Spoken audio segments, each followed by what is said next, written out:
पत्नी को अपनी गरिमा और आत्मसम्मान के साथ जीने का पूरा अधिकार है ससुराल में।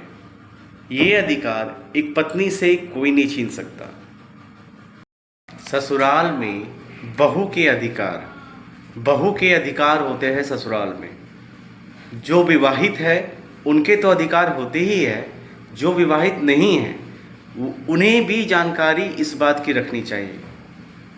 जब विवाह होता है उस समय एक महिला को बहुत सारे उपहार दिए जाते हैं, गिफ्ट दिए जाते हैं, चल अचल संपत्ति भी दी जा सकती है, तो पैसे भी नकद दिए जा सकते हैं। तो ये सब क्या है? ये सब स्त्री धन है जिन पे सिर्फ उस महिला का ही हक होता है, जिस पे सिर्फ उस महिला का ही हक है, अधिकार है।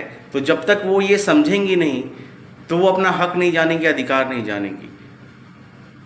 मान लीजिए कि अगर पत्नी के साथ किसी भी तरह का अत्याचार हो रहा है ससुराल में, ठीक है, चाहे वो पति के द्वारा किया जा रहा हो या किसी के द्वारा, तो ऐसी स्थिति में पत्नी को एकदम हक है, अधिकार है कि वो तलाक के लिए एप्लीकेशन दे सकती है। अगर ऐसा होता है कि पति दूसरी शादी कर लेता है या दूसरा अफेयर रखता है, तो ऐसी स्थिति में भी वो तलाक की अर्जी दे सकती है पत्नी। ये पत्नी का अधिकार है।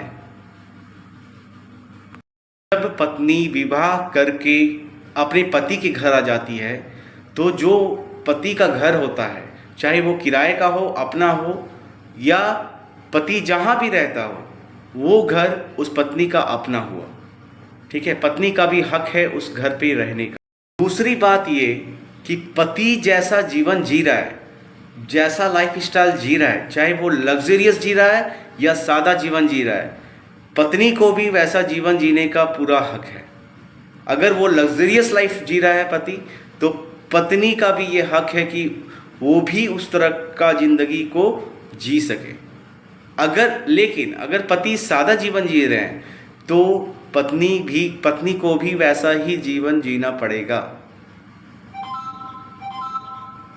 अगर किसी कारण से महिला अपने बच्चे को नहीं रखना चाहती है, अबॉर्शन करना चाहती है, तो वो कर सकती है, लेकिन 24 हफ्तों के पहले का अगर अबॉर्शन होगा तो वो ये निर्णय ले सकती है। लेकिन अगर इससे ज़्यादा होगा तो कोर्ट से डिसीजन लेना पड़ेगा, परमिशन लेना पड़ेगा, और उसके बाद ही ये अबॉर्शन वो करा सकती हैं।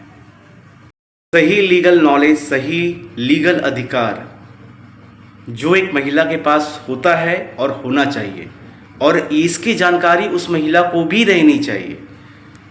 तो ऐसे ही कानूनी जानकारी मैं इस चैनल के माध्यम से देता हूं। तो चैनल पे अगर नए होंगे तो सब्सक्राइब जरूर करिएगा।